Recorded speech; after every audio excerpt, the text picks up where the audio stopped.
चीन, नेपाळ, भूतान, बांगलादेश, म्यानमार, पाकिस्तान यासारखे देश भारताच्या सीमेला लागून आहेत, तरी सुद्धा ते देश भारतातल्या नकाशात दाखवले जात नाहीत. हिंदी महासागरात असलेले श्रीलंका हा भारताच्या नकाशात दाखवला जातो. याचे कारण असे आहे, युनायटेड नॅशनल हा एक कायदा आहे ज्याचा समुद्र कायदा म्हटले जाते किंवा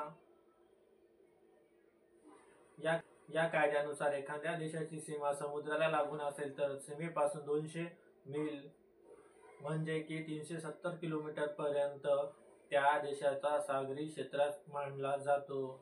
आता श्रीलंका आणि भारत यातील अंतर 18 सागरी मैल आहे, त्यामुळे भारताच्या नकाशात श्रीलंका दाखवला जातो. तर 1956 साली united national consolidation of the law of the sea संयुक्त राष्ट्र संघटनेने आयोजन केले होते की परिषद आणि देशांनी सहभाग झाला होता.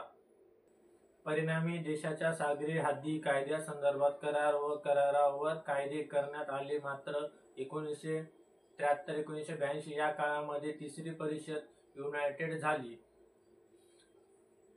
आणि समुद्र संबंधी आंतरराष्ट्रीय कायदे मान्यता देण्यात आली. त्यापैकी हा एक कायदा म्हणजे कायदा ज्या अंतर्गत एखाद्या देशाच्या नकाशात त्या देशातील बेसलाईन पासून 200 नॉटिक मैल पर्यंतचा मर्यादित दाखवणे बंधनकारक आहे. हे एक सागरी मैल म्हणजे 1.824 किलोमीटर आहे. अशा परिस्थितीमध्ये 200 मैल म्हणजे सागरी मैल म्हणजे 370 किलोमीटर.